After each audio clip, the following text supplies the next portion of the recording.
Come to me, you weary one,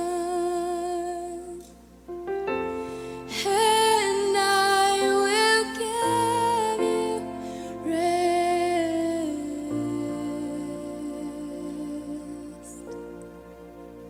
I will give you rest.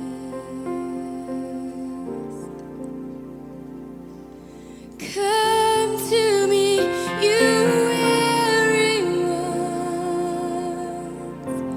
and I will give you rest. Jesus. I will give you rest. For my yoke is easy and my burden is light. Take me upon you, and I will give you rest.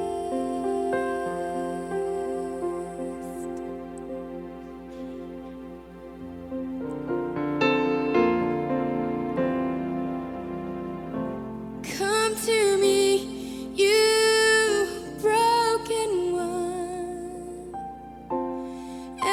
Nós vivemos numa época que se afastou tanto da palavra de Deus, da verdade de Deus, e inverteu tanto as coisas, que quando nós ouvimos alguém, e é comum a gente ouvir alguém dizendo para nós assim: eu acredito que Deus fala hoje. Você não acredita que Deus fala hoje?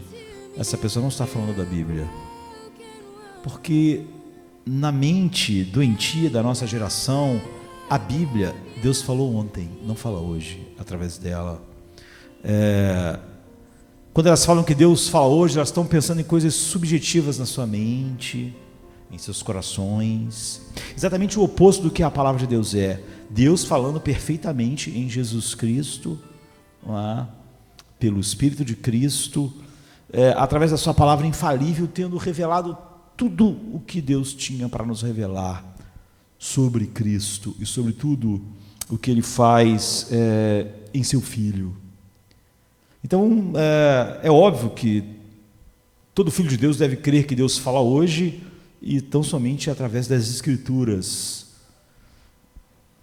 Se tinha uma pessoa no mundo que podia manifestar às pessoas algo, se afastando da palavra e falando por si só, por exemplo, Jesus no caminho de Emaús, porque aqueles 2 discípulos estavam falando sobre os acontecimentos e estavam meio decepcionados porque pensaram que ele seria o Messias, mas agora ele estava morto, e Jesus podia ter falado para eles: eu estou aqui, sou eu estou vivo, olhem para mim, entendam isso.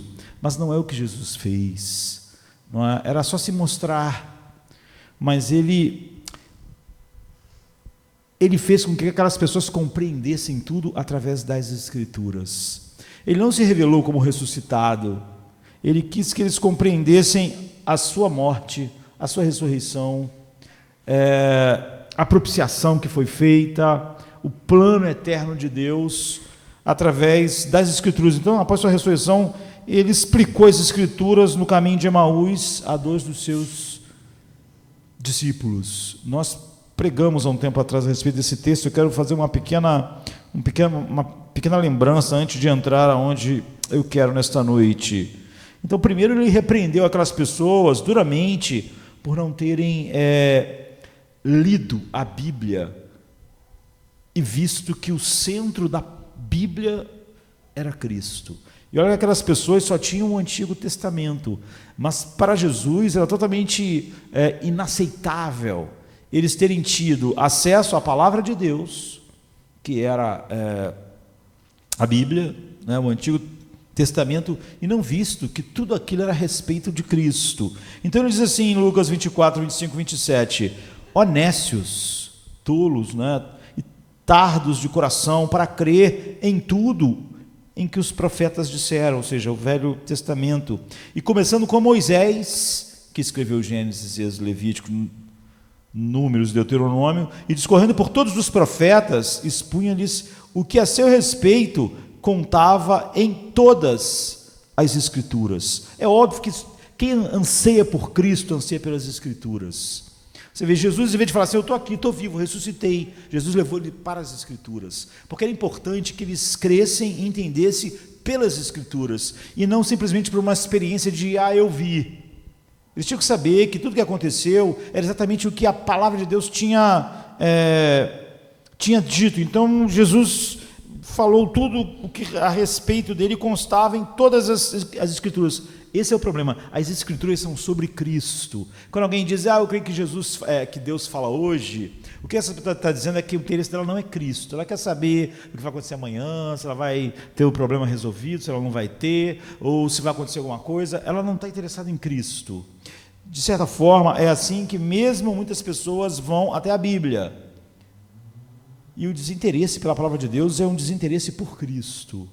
E é óbvio que ninguém acredita que Deus vai revelar alguma coisa sobre Cristo que não está nas Escrituras. Imagine se alguém chegasse para você e falasse, olha, Deus me falou algo sobre Cristo que não está na Bíblia. Uma doutrina sobre Cristo que não está na Bíblia. Todo mundo ia dizer, Deus revelou tudo sobre Cristo na Bíblia. Não, tem uma coisa sem ser propiciação, expiação, justificação. Tem uma outra coisa que Jesus fez que nunca foi dito na Bíblia, mas que Deus me falou ontem à noite. Então, isso é absurdo. Tudo que ele tinha para falar sobre o seu filho está na Bíblia. Então, imagine o poder, daquele sermão de Jesus, não é de admirar que o coração deles ardessem. Eu quero chamar a atenção para essas duas coisas. Jesus vai abrir os olhos deles para eles conhecerem quem ele era, enquanto o coração deles ardem, ou seja, afeições são produzidas através das Escrituras. O que Jesus ensinou para eles que a maioria das pessoas vê a Bíblia como um guia para a vida. Então elas acham que a Bíblia não é um guia suficiente para a vida, porque tem coisas na vida dela que ela está precisando, que ela não está conseguindo encontrar na Bíblia. Então ela acredita que Deus vai falar com ela de outra forma. Mas Jesus está dizendo aqui que a Bíblia não é sobre nem mesmo o que Deus quer que nós façamos, apesar de ter muito nela a respeito disso, mas sobre o que Deus quer que a gente veja. O que Ele quer que a gente veja, que Ele nos transforma através daquilo que a gente vê. Não é?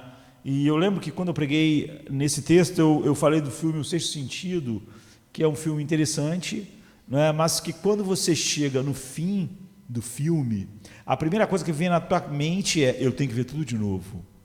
Porque no filme é feita uma revelação, no fim, que faz você perceber que não estava entendendo a maior parte do que estava lá. E você tem que ver tudo de novo, porque agora você vai ver o filme com olhos que vão compreender e entender de uma forma totalmente nova, mas verdadeira, o que você não via antes. Então, sem Cristo, todo o Velho Testamento que essas pessoas tinham lido, tinha ficado sem nenhum sentido.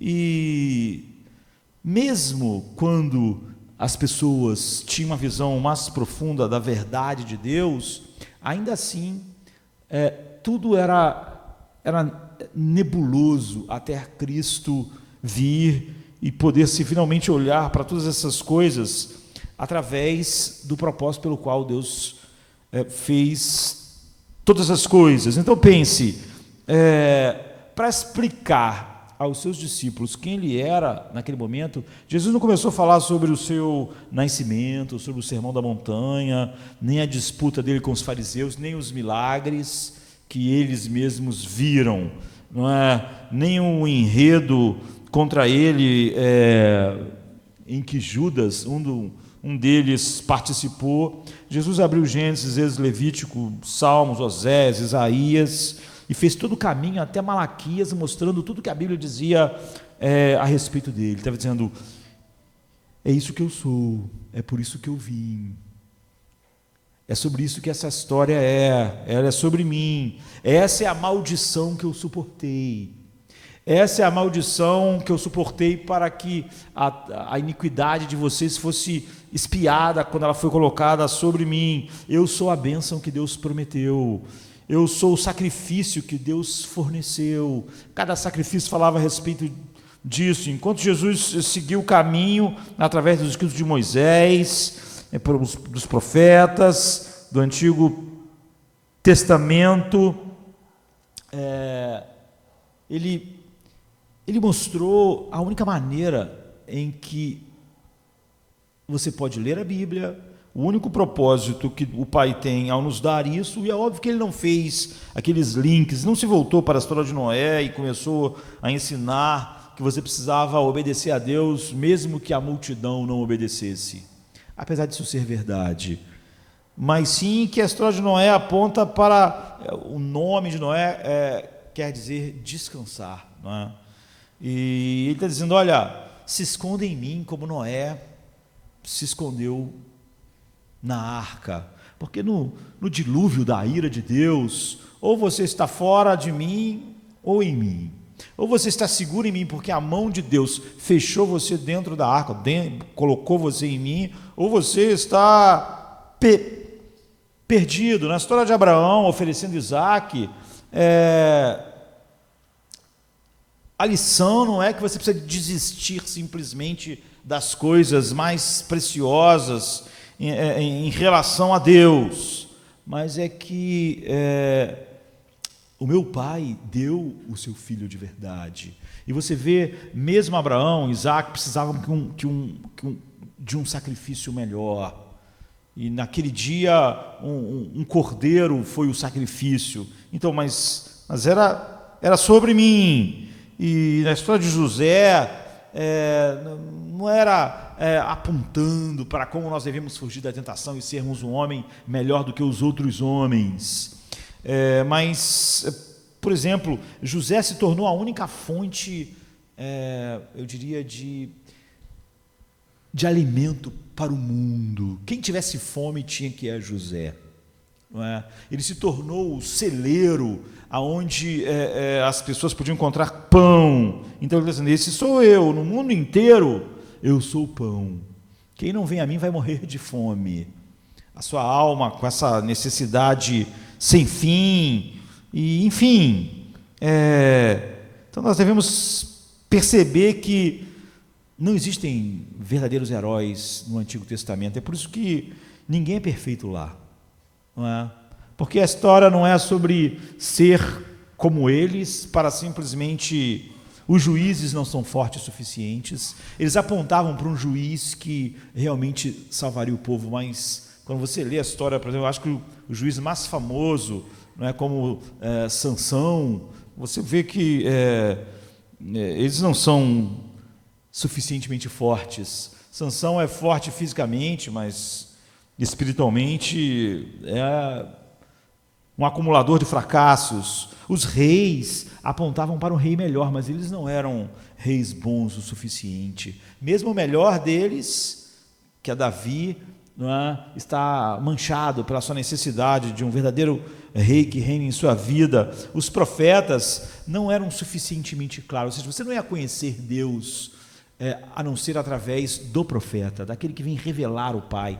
Ninguém conhece o Pai senão o Filho, e a quem o Filho quiser revelar. Os sacerdotes não são suficientemente puros, eles tinham que oferecer sacrifício por eles mesmos. Eles mesmos estavam debaixo da mesma maldição que todos.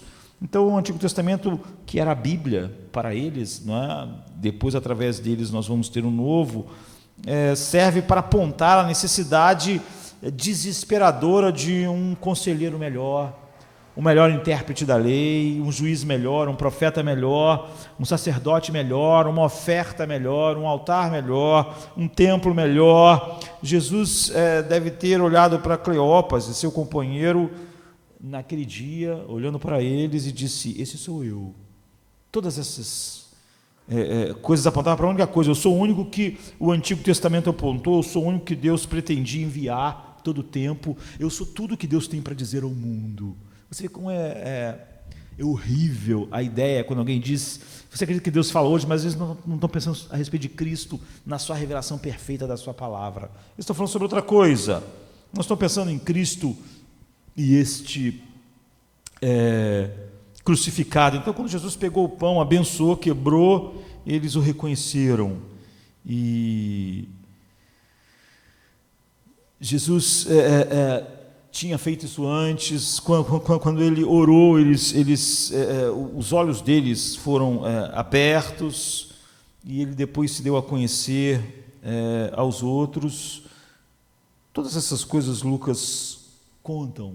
Os olhos deles era como que não pudessem reconhecê-lo até ele se revelar, e a Bíblia diz que o coração deles queimava à medida que a verdade de Deus, através de Cristo, chegava a eles. Não é o que nós queremos. O que eu quero dizer é que não basta nós vermos a glória de Deus. Infelizmente, muitos nem isso estão indo buscar na palavra de Deus, ver a glória de Deus. Nós sabemos que Paulo diz, por exemplo, que o Deus desse século cegou os homens para não verem a luz do Evangelho, a glória de Deus na face de Cristo. Mas isso é essencial, né? Você conseguir ver a glória de Deus na face de Cristo. Nós sabemos que as pessoas que conviveram com Jesus, a maior parte delas não viram nenhuma glória. João diz, o verbo virou gente e habitou entre nós, e nós vimos a sua glória como a glória do Pai. Mas a maior parte das pessoas não o viram assim. Nós queremos a palavra de Deus, nós queremos que ela faça o seu trabalho completo em nós. Nós queremos ver a glória de Deus através da palavra de Deus, mas nós queremos que nossos corações queimem em afeições quentes por Cristo. Nós não queremos apenas ver a glória de Deus, e ver somente a glória de Deus não seria suficiente para a nossa necessidade. Então, nosso alvo supremo em meditar na Bíblia é que a dignidade e a beleza infinita de Deus seja exaltada através da adoração fervorosa que a palavra de Deus produz em nossos corações, ou seja, no coração da noiva de Cristo comprada com o seu sangue, que é formada por pessoas de todas as raças, povos, línguas, nações, porque não há nada, na verdade, distintivo no ser humano que o colocou ali, a não ser o desejo soberano de Deus. Então, nós queremos a dignidade, a beleza infinita de Deus, que são o valor e a excelência suprema do universo.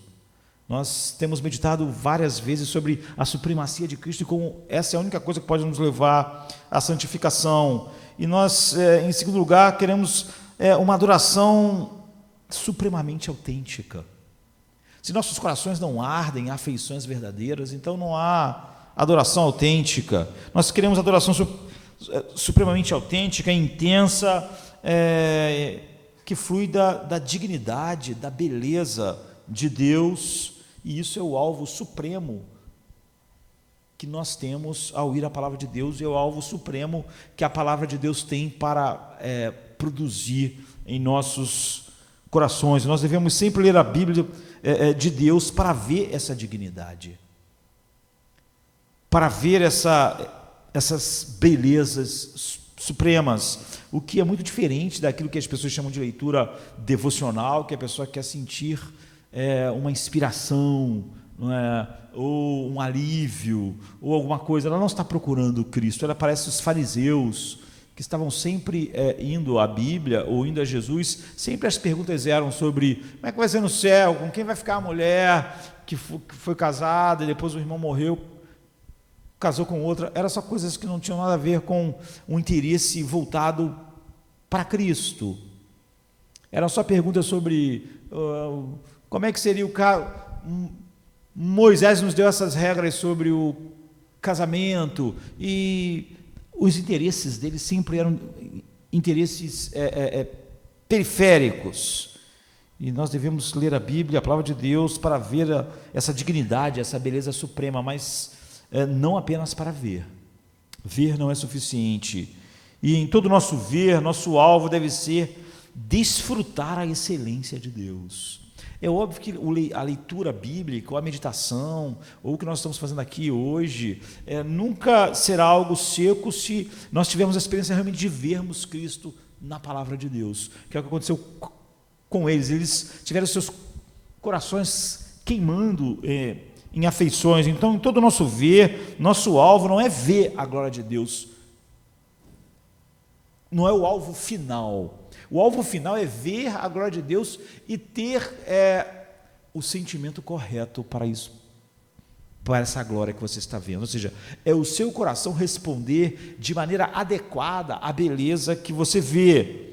E então nós devemos almejar ser transformados por meio desse ver, por meio desse desfrutar. Se nós não somos transformados, então nós não estamos vendo, nem estamos desfrutando. Nós somos transformados na semelhança da beleza divina, não só quando a gente vê a glória de Deus na face de Cristo, mas como a gente desfruta disso. Ou seja, quando essa beleza gera em nós um coração que está fervendo em afeições. Se a gente vê a supremacia de Cristo sobre tudo, nós teremos uma suprema satisfação em Deus.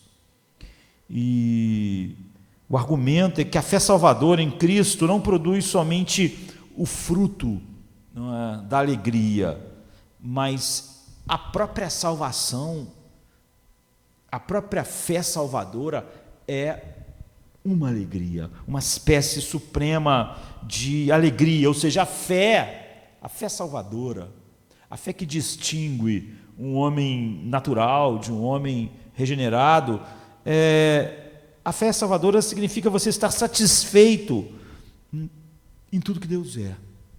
Satisfeito. Você sentir que em Cristo agora você tem Deus de uma maneira plena que satisfaz todas as coisas. Um grande servo de Deus que era contemporâneo de Spurgeon em Londres, e foi muito usado como pregador, mas ele fundou também uma quantidade enorme de orfanatos. Ele diz assim, sobre como ele se aproximava da palavra de Deus: percebi mais claramente de que antes que o primeiro e fundamental negócio ao qual eu deveria atender cada dia era ter minha alma feliz no Senhor. Ele diz, se você vai para a palavra de Deus a cada manhã e sua alma é feliz no Senhor, todo o resto, todas aquelas coisas que competiriam com Deus, e tudo aquilo que promete prazeres que são contrários a Deus, já estão vencidos, porque eu estou me levantando com uma alma satisfeita em Deus. Eu não vou invejar algo para me sentir bem, eu não vou desejar algo para me sentir bem, não vou me sentir atraído por algo que eu acho que vai me dar um prazer maior do que o que eu já tenho. Então isso é maravilhoso. Percebi mais claramente do que antes que o primeiro e fundamental negócio ao qual eu deveria atender cada dia era ter a minha alma feliz no Senhor.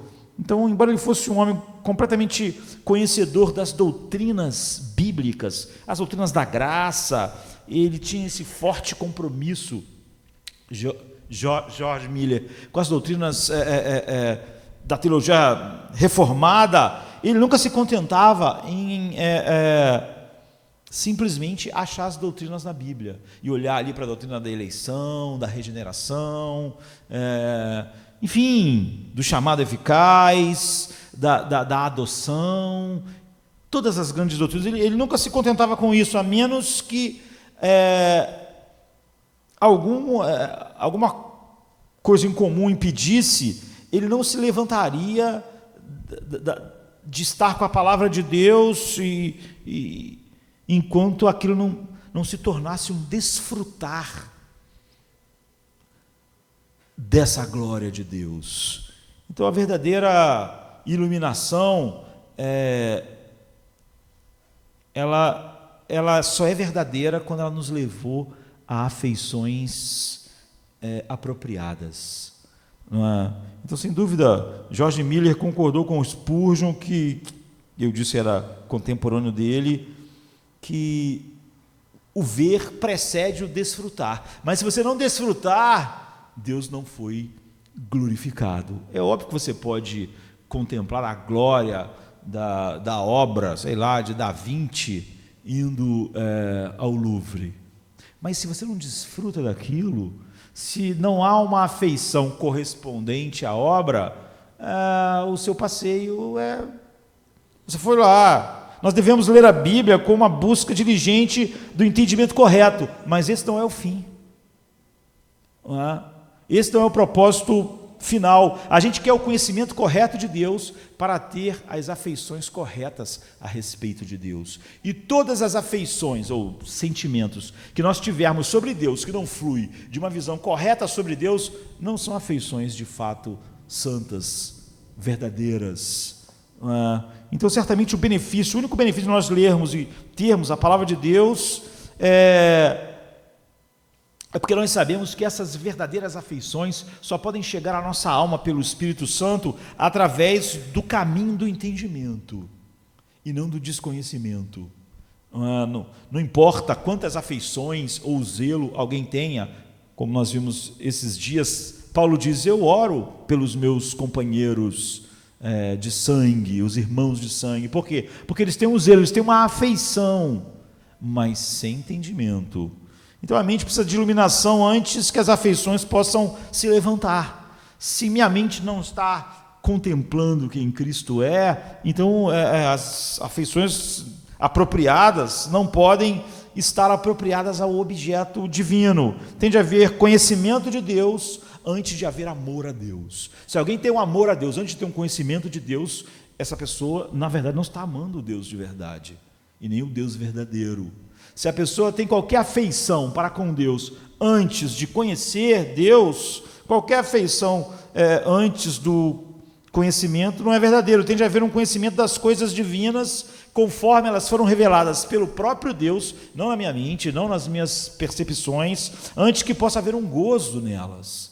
Mas se eu souber essas coisas, por exemplo, essas doutrinas que George Miller certamente amava, pregava, mas não há nenhuma afeição no meu coração correspondente a elas, também eu não alcancei o propósito pelo qual Deus se revela. Então, sim, a iluminação precede, fundamenta e molda as minhas afeições. Nós queremos que nossos olhos sejam abertos para ver Jesus perfeitamente, mas que nossos corações ardam em afeições, porque o propósito final são essas afeições. Então, George Miller concordava também com John Owen, que é um maior puritano, né, em que ele diz assim: fascinantes alegrias e exultação do espírito que inúmeros mártires fiéis do passado provaram, vieram por meio da visão da glória de Cristo. Se não veio através disso, não teria nenhum sentido. Então, John Owen, Spurgeon,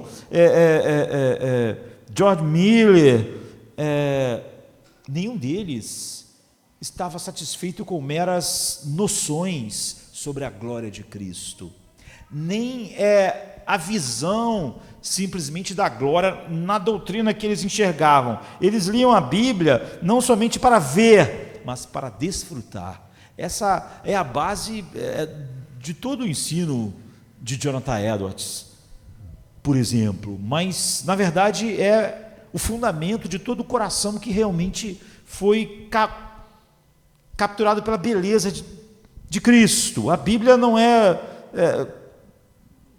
a gente não vai à Bíblia somente para ver Cristo, ver a glória de Deus, mas para desfrutar. Então John Owen diz assim, na sua obra famosa a respeito da glória de Cristo: se nos satisfazemos em meras noções e especulações sobre a glória de Cristo revelada doutrinariamente para nós, não acharemos nenhum poder transformador ou eficácia comunicada a nós por tais doutrinas, apesar de poder conhecer todas elas. Ou seja, essa é a resposta, porque tem muitas pessoas que conhecem as doutrinas bíblicas e até discutem elas, não é? Mas elas não mudam.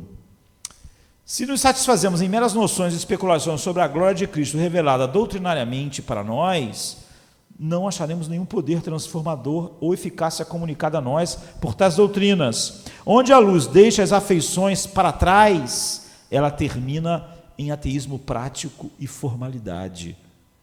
E onde as afeições excedem a luz, elas afundam no nevoeiro da superstição, deleitando-se em imagens, figuras ou coisas semelhantes. Você vê que aqui que ele resolveu as duas coisas. Ele diz que qualquer afeição que não flui da Bíblia, você está num nevoeiro, sabe? Aquela ideia de que Deus fala hoje, mas não está pensando na Bíblia, ele não está conhecendo a glória de Deus na face de Cristo na Escritura. Isso é emocionalismo, não é? Misticismo. Mas há o perigo oposto também, é o que ele está dizendo, do intelectualismo. Você fala sobre todas as doutrinas, mas ela não produz afeição. O outro problema é que ele tem afeição que não é produzida pela Bíblia. E às vezes o teu problema é que você tem a Bíblia que não produz nenhuma afeição. Os dois, não é? Intelectualismo, emocionalismo, são dois graves problemas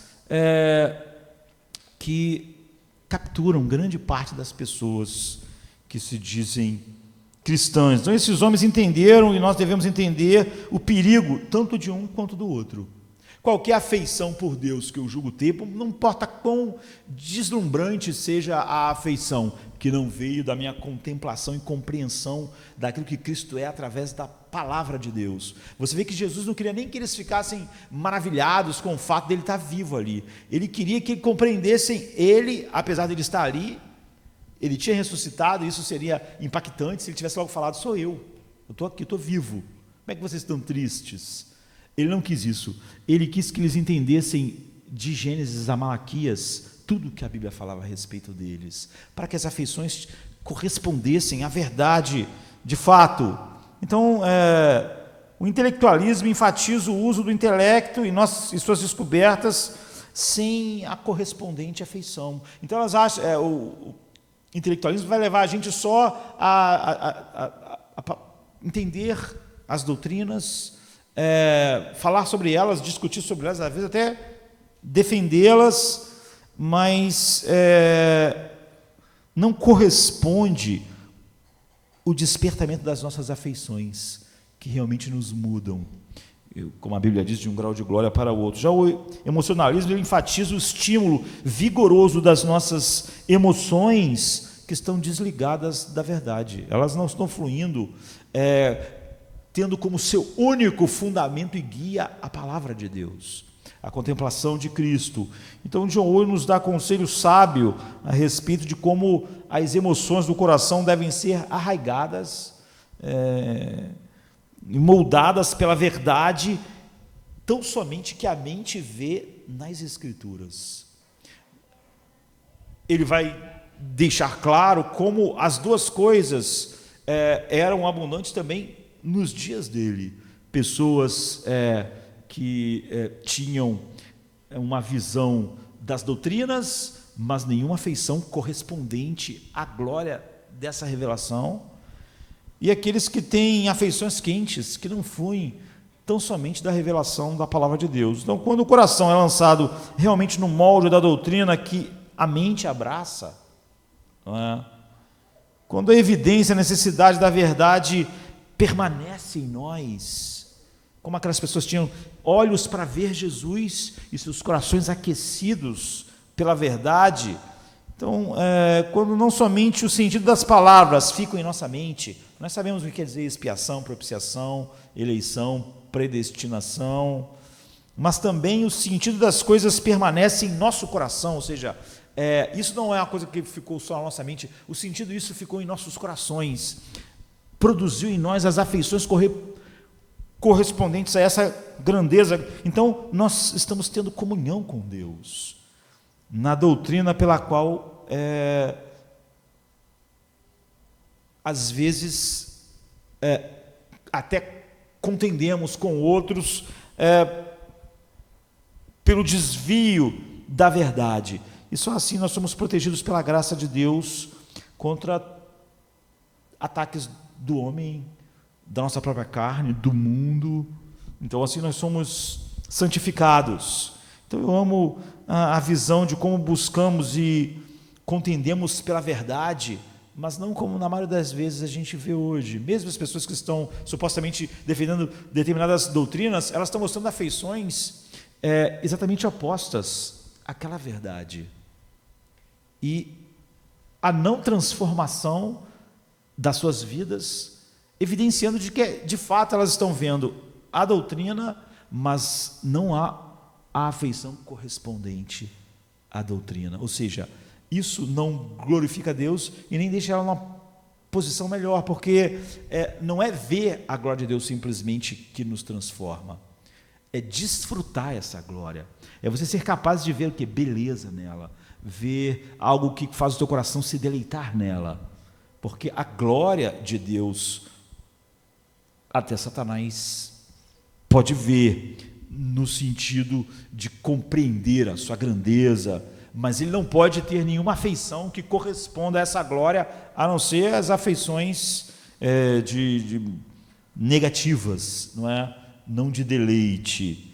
E quão diferente seria a nossa leitura da Bíblia e nossas discussões, às vezes os debates das pessoas na internet, se nos recusássemos a falar dos nossos discernimentos até que eles fossem adocicados pela comunhão da nossa alma com Deus.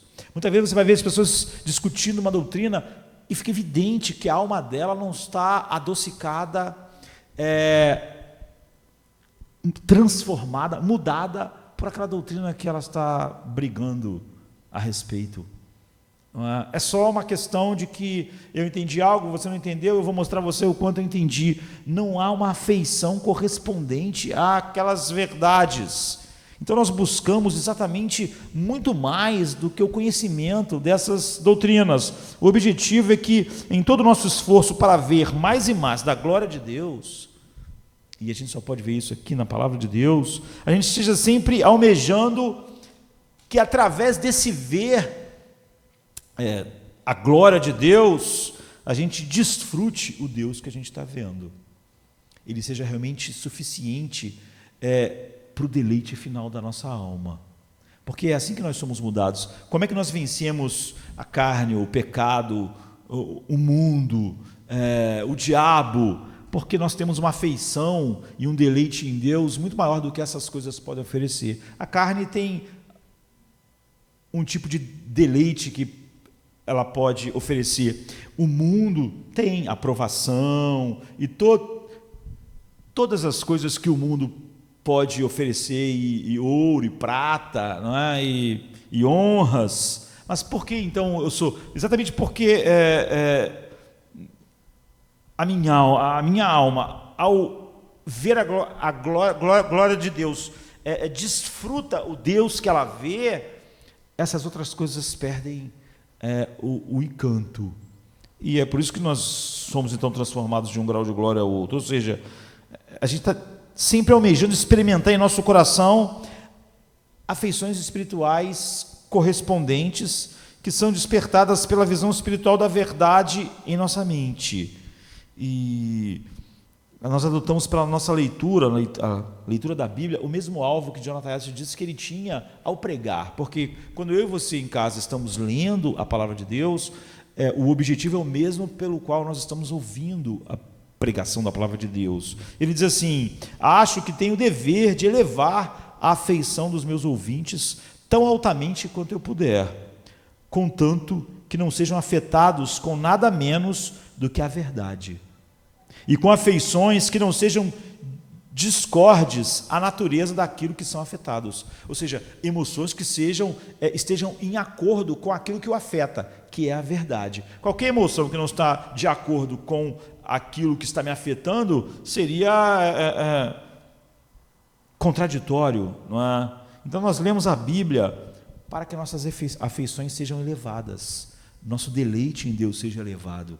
É assim que nós, então, vemos se a nossa leitura e o nosso conhecimento bíblico tem valor, de fato, em nossas vidas. Nós podemos dizer que quem pelo menos consegue ver a verdade e a glória dela está está um passo à frente de quem não vê, mas de maneira nenhuma ver essa glória é suficiente se o nosso coração não tiver afeições correspondentes. Então, assim, a gente almeja ser afetado pela verdade e não conhecer a verdade, simplesmente. E almejamos que nossas afeições se harmonizem com a natureza da verdade que a gente vê.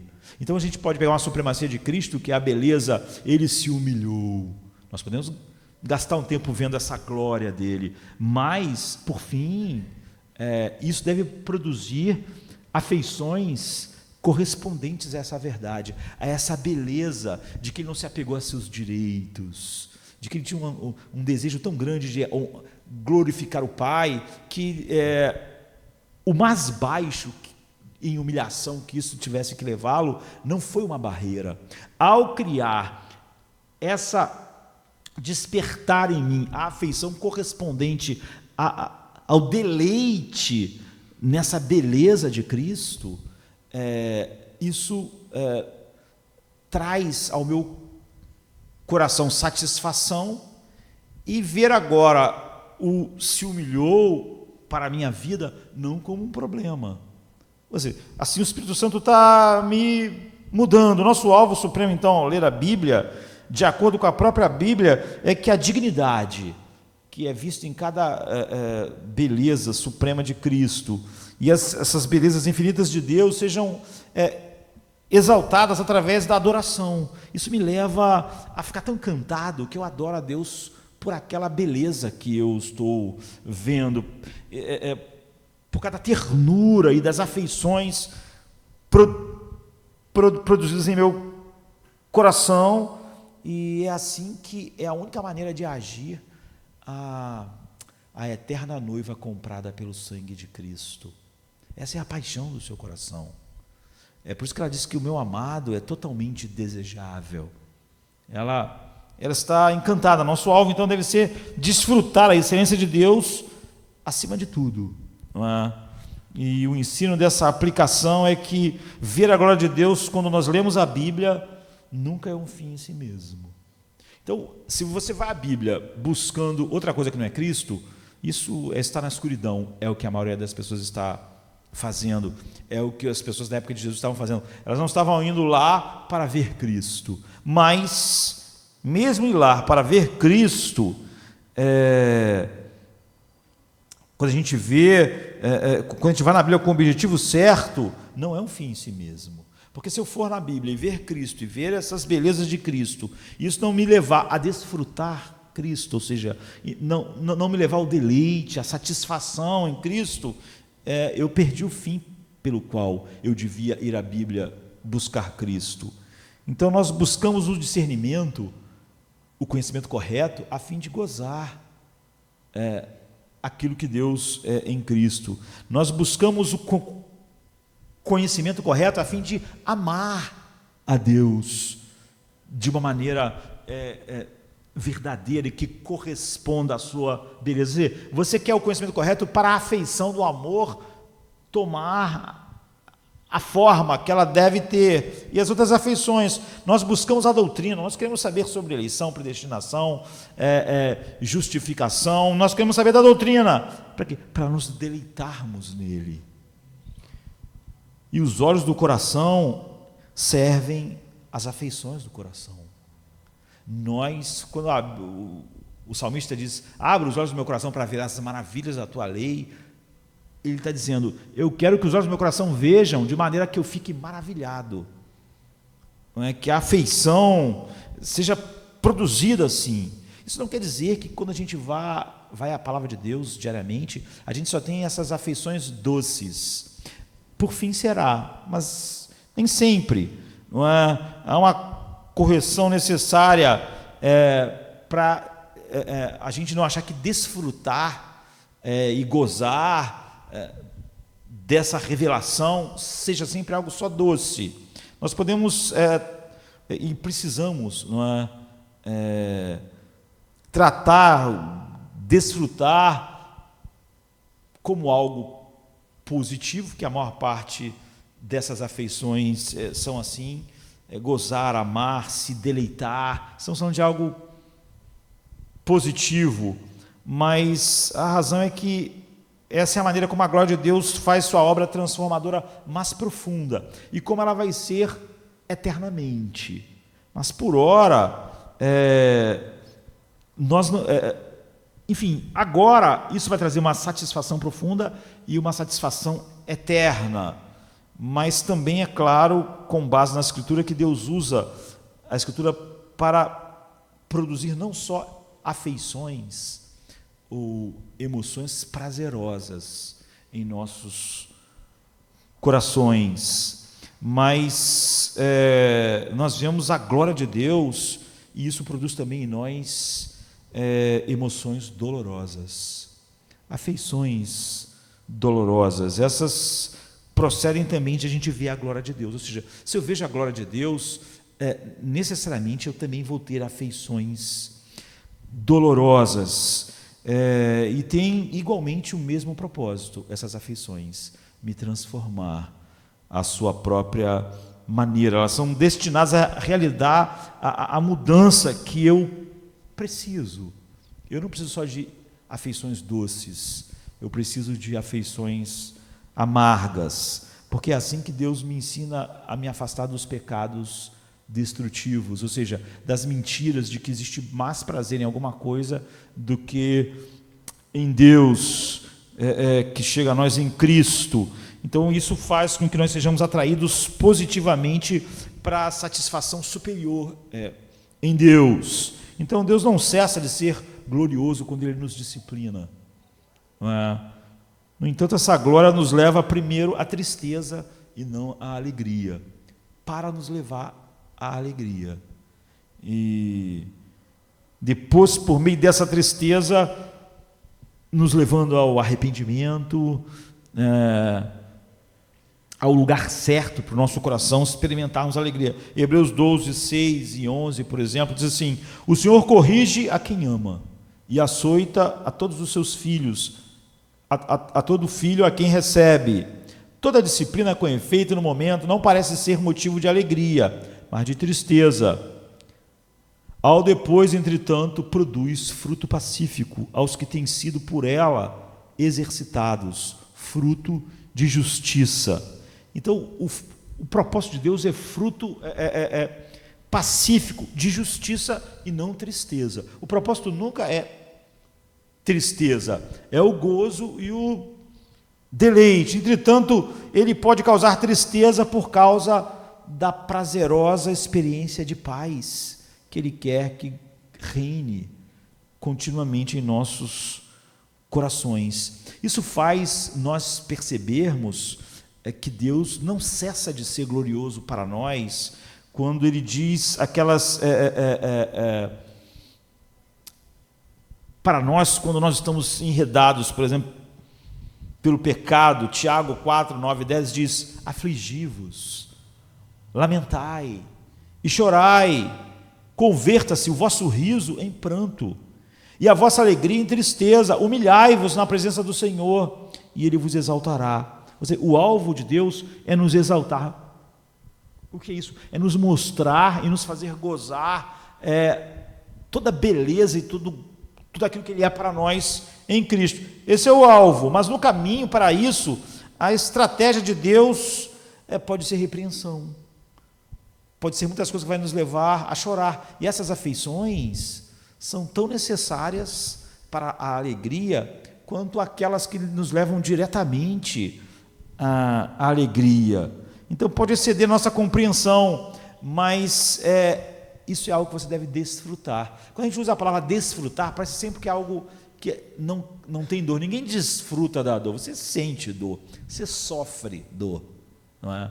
Você desfruta da sua saúde, você desfruta da beleza, você desfruta do descanso.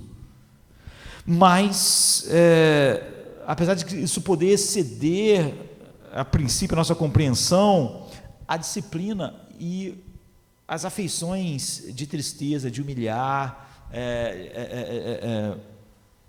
como ele descreve aqui: afligi-vos, lamentai e chorai, converta o vosso riso, que era um riso superficial, já que não estava fluindo a nossa contemplação de Deus. Transforma o vosso riso em pranto e vossa alegria em tristeza, humilhai-vos, e Deus vai exaltar vocês. Ou seja, Deus vai levar aquele lugar onde o fruto da verdade, que são essas afeições de deleite, estará lá. Então você pode desfrutar, mesmo quando a palavra de Deus está causando essas dores. Não é? Talvez seja a única dor que você deva desfrutar.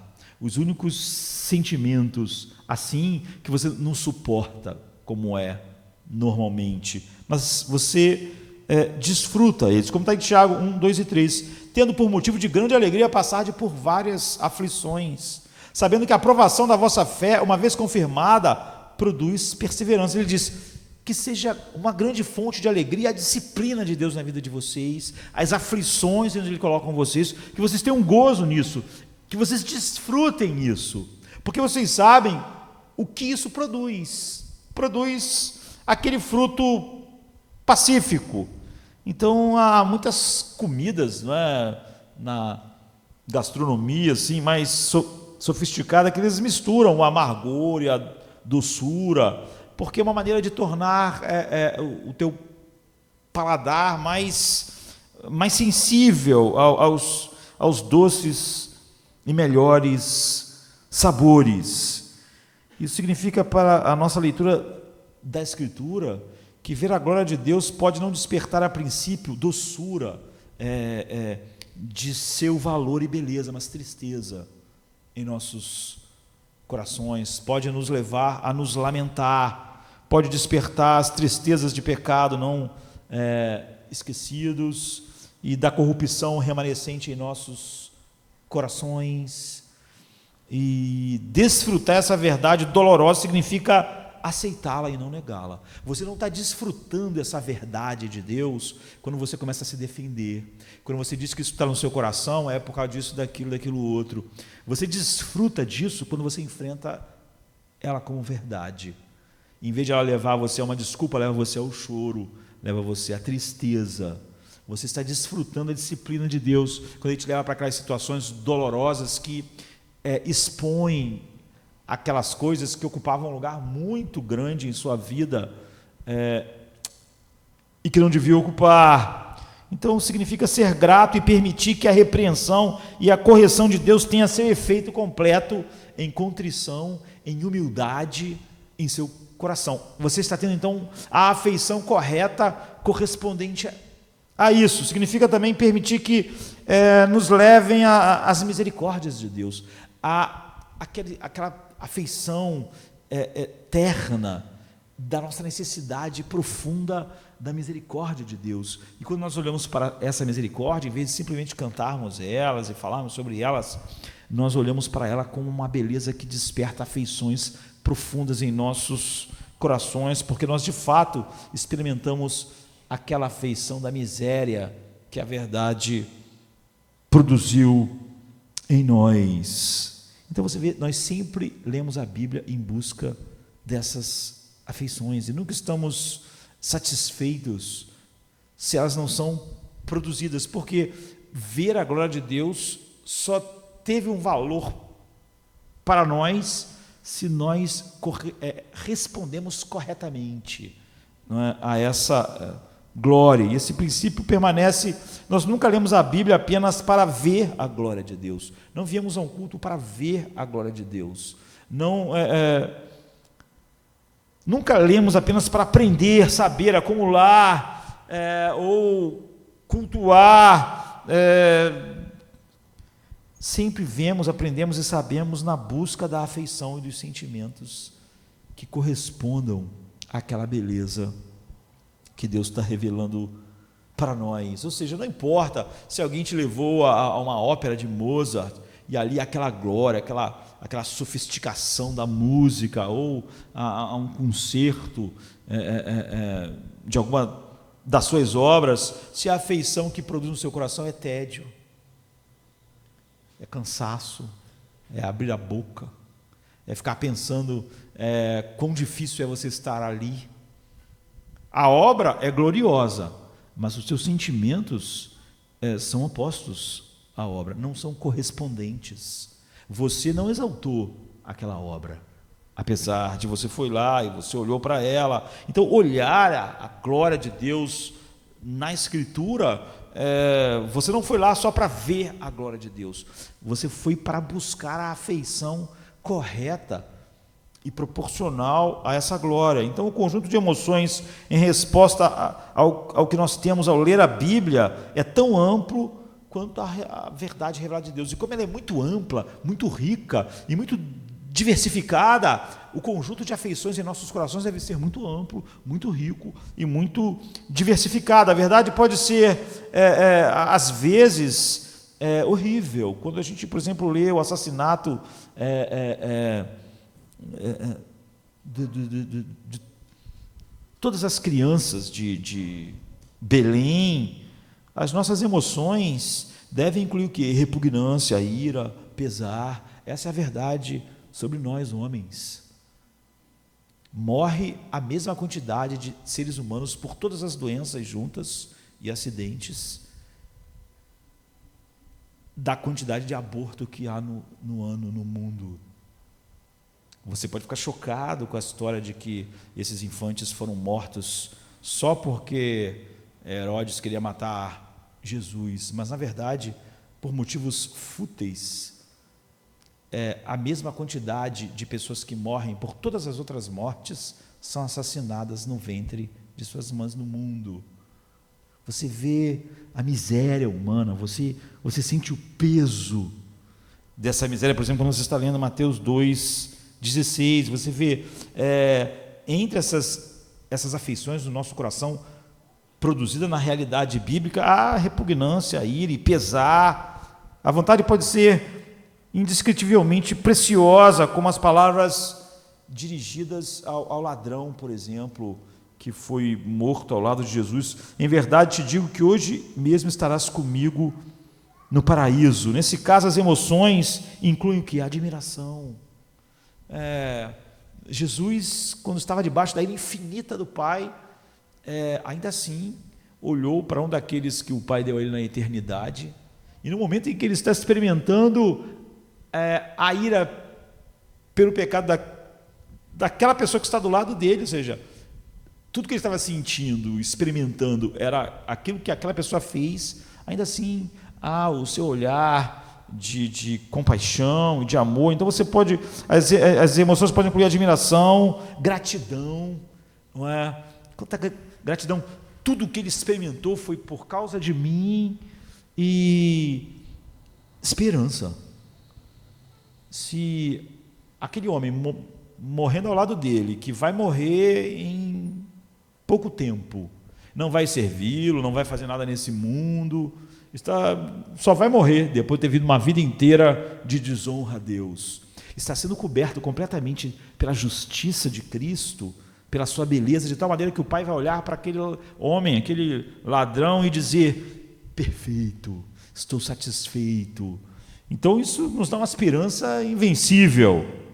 Então os dedos divinos da Escritura têm o propósito de dedilhar a harpa do nosso coração, cada sentimento da nossa alma. Você vê desde alguns mais escuros, como quando a gente vê, por exemplo, eu estava mencionando os infantes assassinados, como a gente vê nesse texto de Jesus morrendo junto ali com aquele homem, dizendo: hoje mesmo estarás comigo no paraíso. Então, como a Bíblia ensina isso? A gente vai ter que deixar para quinta que vem.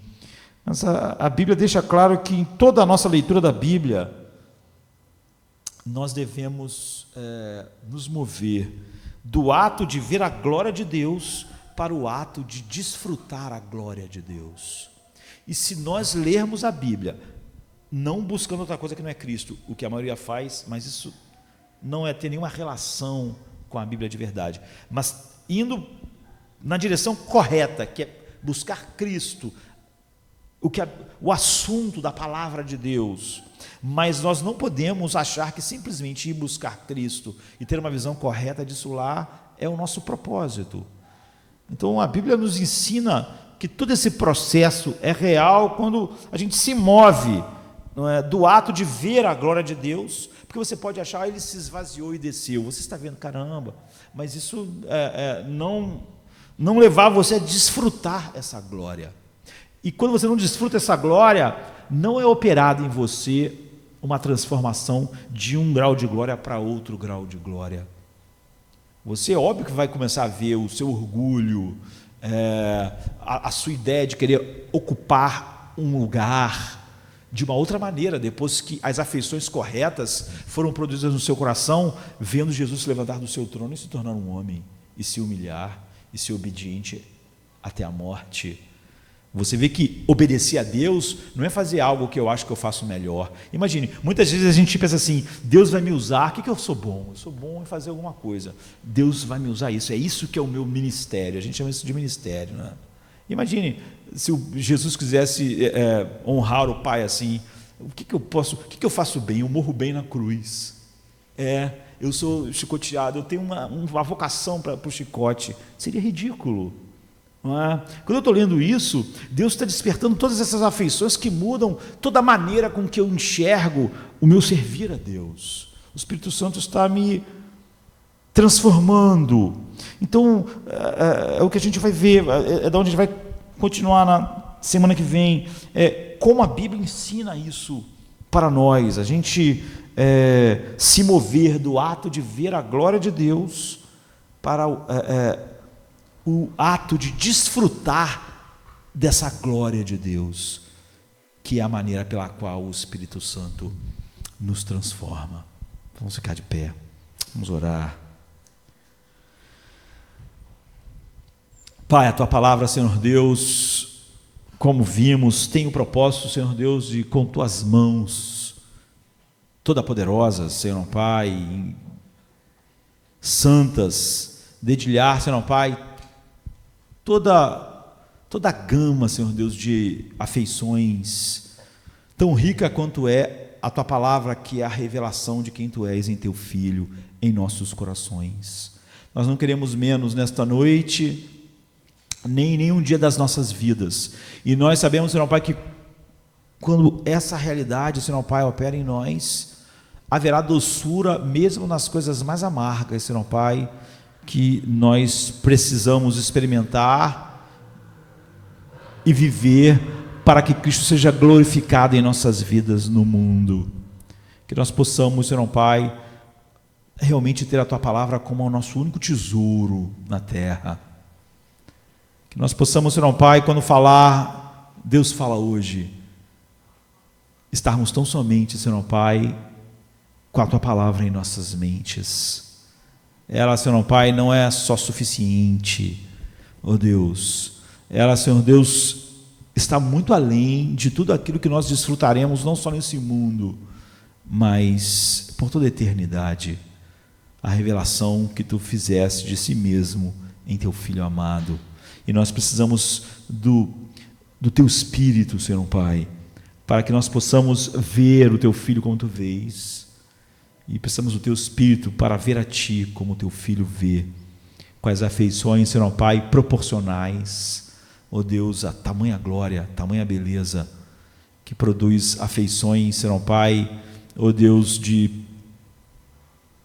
perfeita paz, perfeita alegria, perfeito deleite.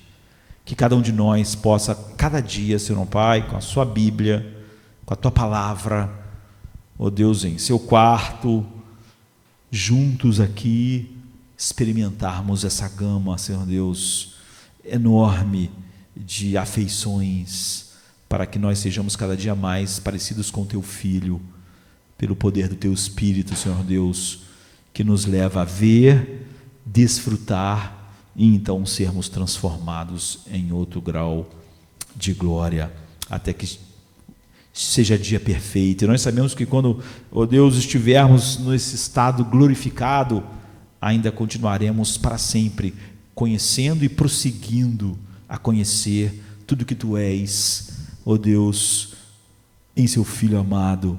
E como nós somos finitos e essa beleza é infinita, nunca a eternidade inteira não esgotará, ó Deus, nem o novo conhecimento dessa glória, nem as novas afeições despertadas por esse conhecimento por toda a eternidade.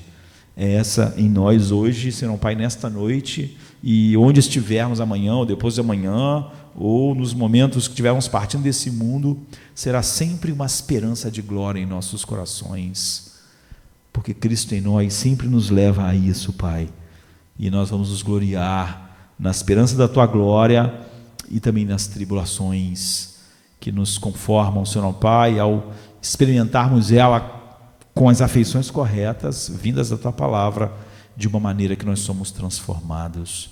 Obrigado por esta noite, obrigado pela Tua graça em nossas vidas, obrigado pelo dom de termos corações novos, ó Deus, que podem agora, Senhor Deus, enxergar tão rico tesouro, mas ter também a afeição correspondente a eles. É o que nós te pedimos e agradecemos, em nome de Jesus. Amém. Come to me, you weary one, and I will give you rest.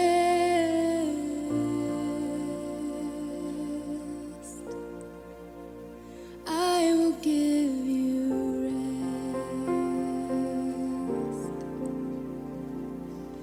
Come to me, you weary ones, and I will give you rest.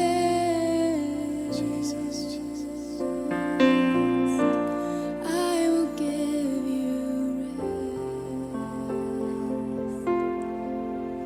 For my yoke is easy and my burden is light.